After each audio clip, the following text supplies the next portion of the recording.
Konami's decision to drop the development of Silent Hills and fire their best developer left a bad taste in many fans' mouths. Allison Road, touted as the spiritual successor to the PT/Silent Hills game. It's as good-looking and realistic.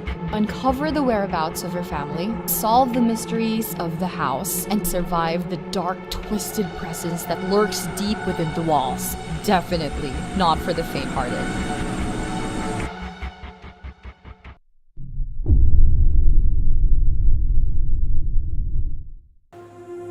Outlast 2, an indirect sequel to the survival horror game that made a lot of gamers cringe in fear.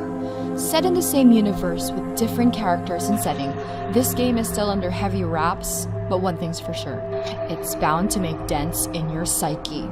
As the developer puts it, Outlast 2 will test your faith, pushing players to a place where going mad is the most sane thing to do.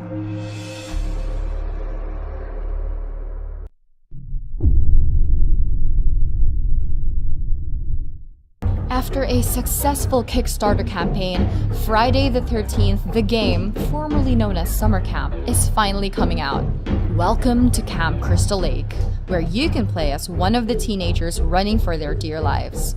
Or you can be the nightmare incarnate Jason Voorhees and hunt everyone and everything that moves. This in single-player mode. The multiplayer features a 1 vs 7 predator-prey gameplay. Let the hunt begin.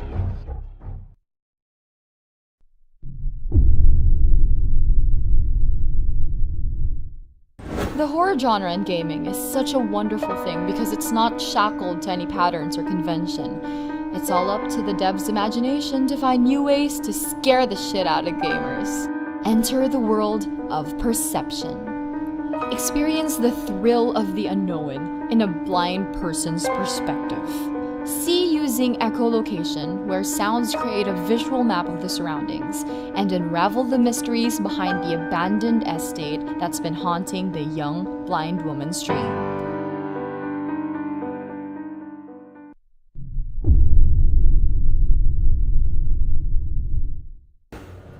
The horror of dying alone at the bottom of the ocean is by far one of the worst ways to go.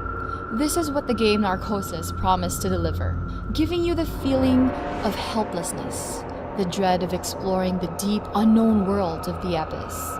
Did I survive?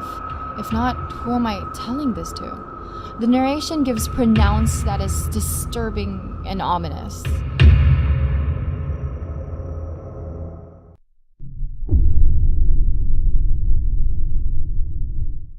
Let's face it, horror in space, there have been a lot of good ones already. Aliens, Isolation, and the first Dead Space. So what makes routine any different? According to its creators, one big discerning factor of the game is the permadeath system. I don't know if death means going back to the very start of the game, or worse, the feature locks you out of the game. I sure do hope not.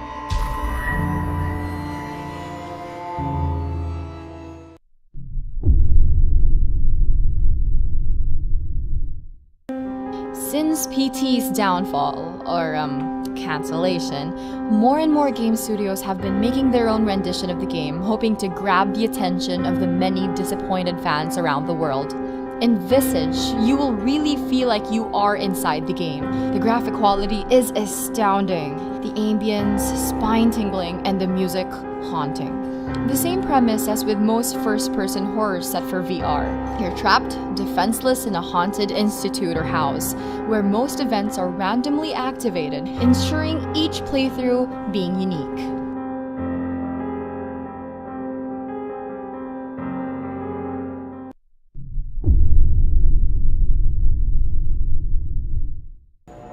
Abductions is a first-person alien horror game built using the powerful Unreal Engine 4. It's set in one big universe called The Hum, created by Ariel Arias. You take on the role of Holly Sanders. She lost her husband months prior after a mysterious vanishing, and now she's on a path to retrieve her baby from an alien abduction. Talk about awful luck. The Hum Abductions looks like a game that you'd get if you mix PT, Gone Home, and Aliens. Yes guys, it's that good looking of a game.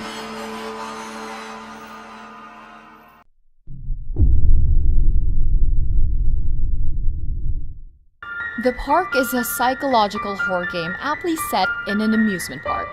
A missing son? How original can a horror game get?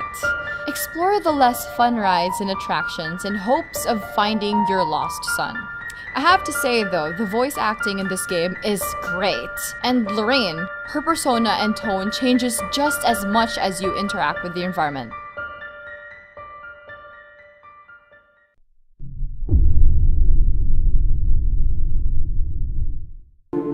Scavenge, build, fight, and survive this utopian world. The only way to making it out alive is with the help of an AI called Pamela. You wake up from a long cryo sleep in Eden, fight off its zombie-like citizens while scavenging for things needed to keep yourself alive. This game leans more towards survival than it does to horror. But then again, there are times when their unpredictable zombies get you by surprise. That's when the real excitement begins.